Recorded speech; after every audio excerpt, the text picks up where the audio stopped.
ಇನ್ನು ಭಾರತ ಪಾಕಿಸ್ತಾನದ ಮಧ್ಯದ ಕದನ ವಿರಾಮದ ಬೆನ್ನಲ್ಲೇ ಈಗ ಐಪಿಎಲ್ಗೆ ಮತ್ತೊಮ್ಮೆ ಕಿಕ್ ಸ್ಟಾರ್ಟ್ ಸಿಕ್ಕಿದೆ.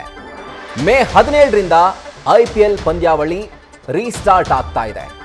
ಮೇ 29ಕ್ಕೆ ಮೊದಲ ಕ್ವಾಲಿಫೈಯರ್ ಆದರೆ 30ಕ್ಕೆ ಎಲಿಮಿನೇಟರ್ ಪಂದ್ಯ ನಡೆಯುತ್ತೆ.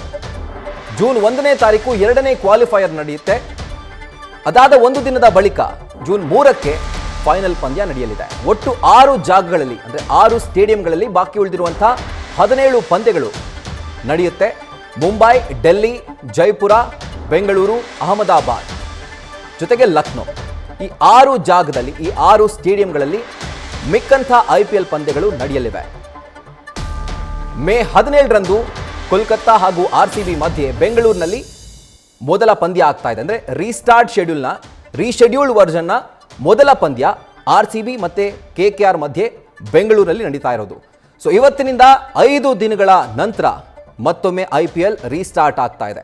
ಭಾರತ ಹಾಗೂ ಪಾಕಿಸ್ತಾನ ಮಧ್ಯೆ ಇನ್ನೊಂದು ಉದ್ವಿಗ್ನ ಪರಿಸ್ಥಿತಿ ನಿರ್ಮಾಣವಾಗಿತ್ತು. ಇದರಿಂದಾಗಿ ಡೆಲ್ಲಿ ಕ್ಯಾಪಿಟಲ್ಸ್ ಹಾಗೂ ಪಂಜಾಬ್ ನಡುವಿನ ಪಂದ್ಯವನ್ನ ಅರ್ಧಕ್ಕೆ ಮೊಟಕುಗೊಳಿಸಲಾಗಿತ್ತು. ಇದಾದ ನಂತರ ಐಪಿಎಲ್ನ ಯಾವುದೇ ಪಂದ್ಯಾವಳಿಗಳು ನಡೆದಿರಲಿಲ್ಲ.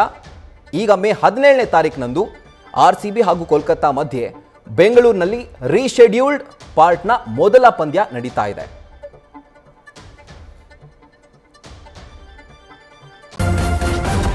ನ್ಯೂಸ್ ಫಸ್ಟ್ ನಿರ್ಭೀತಿಯಿಂದ ನಿಮ್ಮ ಪರವಾಗಿ.